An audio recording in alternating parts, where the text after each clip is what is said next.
First gear 40, second gear 60, third gear 70, fourth gear 80.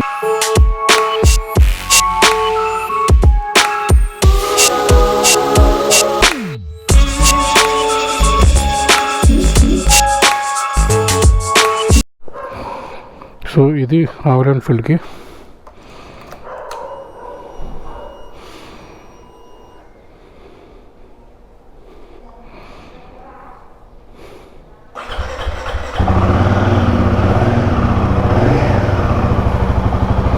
Cell కూడా చూడ ఎలా ఇచ్చారు.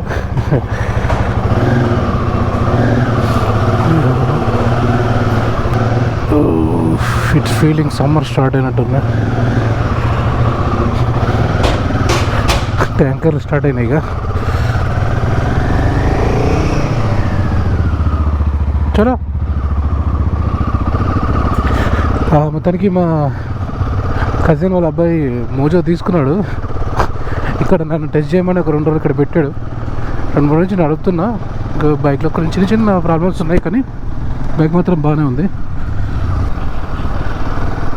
ఏమాత్రం ఎప్పుడైతే నేను ఆ బైక్ స్కూటీ మీద పడ్డానో అప్పటి నుంచి నాకు ఆల్మోస్ట్ కాన్ఫిడెన్స్ మొత్తం పోయింది. కొంచెం స్పీడ్గా పోదామంటే భయం అవుతుంది, ఎక్కడి సైడ్ నుంచి ఎవడొస్తాడా అని చెప్పేసి. ఆ తర్వాత మళ్ళీ రైడ్ కూడా చేయలేదు కదా, మళ్ళీ ఆ కాన్ఫిడెన్స్ గెయిన్ చేయడానికి. ఇప్పుడు ఏంటంటే ఈకో మోడ్ ఆన్ చేసి పెట్టాను. ఈకో మోడ్ ఆన్లో కొంచెం పవర్ తక్కువ ఉంటుంది, 4th గేర్ వరకు. 5, 6లో ఏముండదు.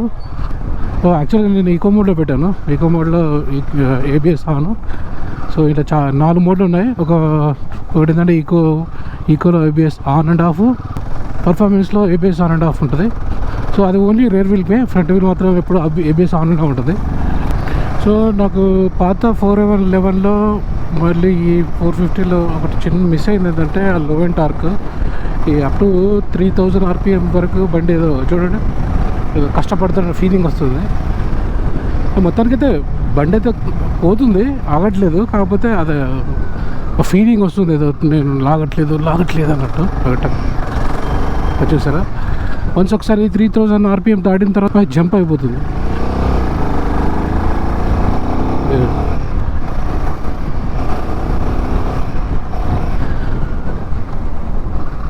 యాక్చువల్లీ ఈకో మోడ్లో ఉంది, అంటే ఈకో ఏబిఎస్ ఆన్లో.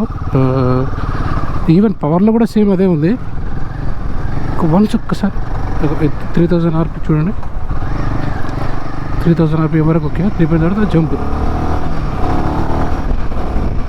మళ్ళీ ఇంకా 411లో లేనిలో ఏమిటంటే మనకు హైవేలో ఇంతకుముందు 411 అయితే ఆల్మోస్ట్ లో అండ్ టార్క్ అంతా బాగానే ఉండేది. కానీ హైవేలో మనం లాంగ్ టూర్ వేసినప్పుడు మన 110 దాటిన తర్వాత కష్టపడేది బండి పోవాలంటే. మన హైవేలో వెళ్ళినప్పుడు ఈజీగా 130, 120, 130, 140 దాకా కొందరైతే 160 దాకా చేశారు. ఆన్లైన్లో చూసాను నేను. చాలా 120 వరకు బండి కష్టపడకపోతే వెళ్ళిపోతే మనం ఎక్కడికైనా వెళ్ళిపోవచ్చు ఈజీగా.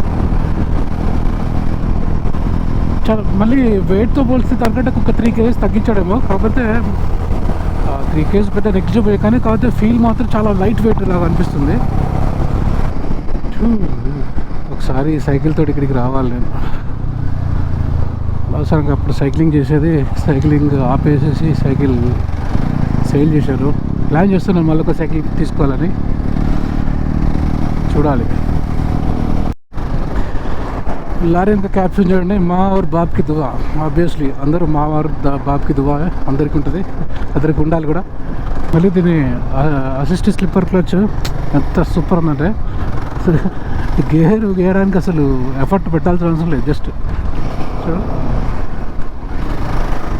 ఆరామ్సే ట్రాఫిక్లో అయితే ఈజీగా ఏ గేర్ అటా గేర్ వేసుకోవచ్చు మీరు. సో ఇందులో 2 మోడ్స్ ఉన్నాయి కదా, eco mode, performance mode. Just యాక్చువల్గా నేను పర్ఫార్మెన్స్ మోడ్ పెట్టి డ్రైవ్ చేశాను, ఈకో మోడ్ కూడా డ్రైవ్ చేశాను. ఈకో మోడ్ ఏంటంటే only up to 4th gear వరకే అది ఈకో మోడ్ పనిచేస్తుంది. వన్స్ ఒకసారి 5th గేర్ వచ్చిందంటే ఆటోమేటిక్గా అది పర్ఫార్మెన్స్ కూడా వెళ్ళిపోతుంది. అది బెటర్, ఎందుకంటే ఇప్పుడు ఏదైనా ఈకో మోడ్లో పెట్టుకుని మనం కంటిన్యూస్గా రైడ్ చేయొచ్చు. ఇప్పుడు సీట్లోకి వచ్చింది అనుకో, ఇక్కడ పర్ఫార్మెన్స్ మోడ్ అవసరం లేదు మనకు. వన్స్ ఒకసారి ఏదైనా ఓపెన్ రోడ్ వచ్చింది కంప్లీట్గానే మీరు టాప్ గేర్కి వెళ్ళిపోయారు కదా, అవసరం లేదు. డైరెక్ట్ ఆటోమేటిక్గా అది పర్ఫార్మెన్స్ గేర్కి వెళ్ళిపోతుంది, అది పర్ఫార్మెన్స్ మోడ్కి వెళ్ళిపోతుంది. సో మళ్ళీ చేంజ్ చేయాల్సుకోవాల్సిన అవసరం ఉండదు. అందుకోసం డైరెక్ట్ ఈకో మోడ్లో పెట్టేసి నడుపుతున్నా. ఈకో మోడ్ ఏబిఎస్ ఆన్లో.